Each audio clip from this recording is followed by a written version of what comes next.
Delicate clap. I don't know. Thunderclap, cannon brace, cannon, delicate tomb. I don't know. Delicate tomb, point contact, cannon brace, and thunderclap. You can spam thunderclaps. You can get your melee back to keep spamming thunderclaps. Getting kills with thunderclaps heal you. Getting ionic traces gets you back your melee. You stay amplified, so you do more damage. You get more bolt charge. This is a beautiful build. Side note, Ass Across, me and you got a problem. I made this build first. I made it first. The 7th Seraph Icefall Mantle build, and he posted about it. I'm one man, he has a team. I just couldn't edit it fast enough. I'm one man. I can't make my thumbnails fast enough, but this will still be a video. I don't give a damn. I put too much work into this shit to be a build. Shout out Ass Across, I love it. Delicate clap. It starts with the fusion rifle, delicate tomb. Fires a wide horizontal spread when shot from the hip. Final blows with this weapon have a chance to create an ionic trace. Collecting an ionic trace overcharges this weapon's next shot to jolt targets on hit. I don't have the catalyst yet. I'm getting close to getting it. Collecting an ionic trace partially reloads the magazine from reserves. This says a chance to create an ionic trace. It's not a chance. It's gonna happen. For the Titan exotic, defeating targets with the Thunderclap melee restores melee energy. Targets near you when you use your Thunderclap suffer lightning strikes and become jolted. Being amplified increases the damage of these lightning strikes. So while you're charging up like these, hell no. Hell no. There's thunder strikes happening around you. Those thunder strikes when you kill people give you melee energy. The clap at the end gives you melee energy. So you at least get half. We're also using a new armor set, Luminopotent. I don't know how to read. While amplified, your fusion rifles, linear fusion rifles, and heat weapons gain increased further handling. The handling and reload is just beautiful. I don't have the catalyst yet, like I said, for this, so that's going to be good for the reload. And then we use a linear fusion rifle, so that's good for the handling and reload also. But the 4-piece, final blows with jolt or against jolted combatants create ionic trace. This is the big piece to this whole thing. So we're jolting people with the fusion rifle. Getting a kill normally with the fusion rifle will give us shots that jolt people. So doing damage to those people will give us another trace that keeps this loop going. Getting traces gives you melee energy, and it also jolts targets when you hit somebody with the melee. So defeating those jolted targets with the melee will also give you ionic traces, which will then give this weapon more damage and continue the jolting loop. Now into the subclass. Thunderclap. You already know, hold RB down, whatever your melee button is, you charge up. The point contact takes care of this. We use knockout. Y'all see it in the background gameplay. Low health, I jump into a crowd. Falcon! I'm getting my health. No. Just by this move on. Falcon! Hell no. Just by this shit only?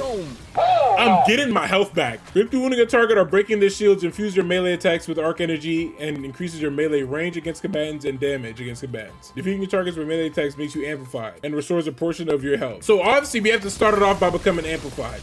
You can just start it off with the melee. Boom, we're amplified. Once we get a lot of kills, we're gonna have half of it. You kill somebody with fusion rifle, you get the rest. Now you're amplified with another punch. You see this animation?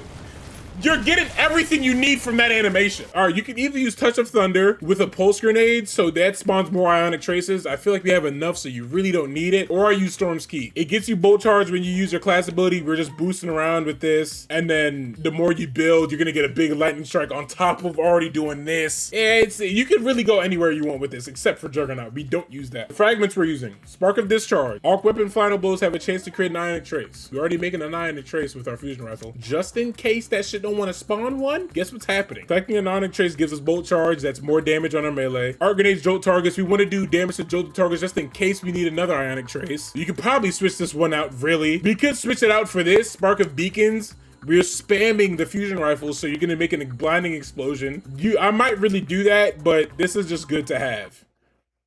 Damn, I already have that, so you don't need to switch it out because I have it right here. Then we have Spark of Frequency, where melee hits increase reload speed and stability for a short duration. The second part of this is the big one. When amplified, the effects are increased and you gain increased stacks of bolt charge from all sources. So that's really good because we're meleeing everything, but the second part is really the main part of this perk. That's why you should really have it on everyone. So Thunderclap, this for the fusion rifle, this for the fusion rifle, this charge for everything, melee and your fusion rifle, and this for your fusion rifle, and it's just everything. That's all encompassing right there. You make traces, you charge up your fist and your fusion rifle, you punch those people while you're charged up, and you keep getting more traces. Encrypted data disk, man. We're gonna work from the top down. Arc weapon final blows have a chance to spawn an elemental orb. You can either shoot it or throw it. I usually throw it, and then that jolts people. Defeating jolted targets spawns an ionic trace. Arc powered melee hits jolt combatants and deal further damage for a duration. action. Yeah, I don't even have to like hear the shit. Breaking a combatant shield temporarily grants you damage resistance and increased melee damage. Charge it up. But the charge up breaks the shields.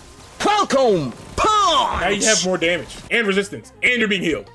Final blows on jolted combatants blind nearby targets. That's just like Spark of Beacons, but for your melee instead of the gun. So you're blinding everybody you hit with something. The reason why they're causing blinding exposing is because they're jolted. How do you jolt people? Defeating our depot targets grants bolt charge. It's easy because they're all going to be jolted once we do this. So we're getting bolt charges from doing this. Look at what the second half of the perk does. Rapidly defeating arc debuff targets spawns an orb of power and heals a small portion of health. You're living. Breaking the shield gets stability, handling, and reload speed for your weapon. There's nothing else we can really go with, so that's fine. And also this. Finishers and final blows. If you run out of melee energy, need a little something, gun them down with your AR or whatever gun you're using at the top, get a finisher, get your melee back, and then do this animation again. The gun I'm using, y'all know I got a kinetic kink, breakneck. It comes with demolitionist and pugilist. I'm just an ability spamming fiend. I don't care. You can really use anything, but the main things you want to use just for the first half of Luminopotent, you want to use 2 fusion rifles, or you can just use the 1 and just don't care about the 2-piece set. It's really good for boss DPS though. You see I have Vorpal Weapon on this and rapid hit, or you can get precision instrument and rapid hit, or you can go jolting feedback and rolling storm.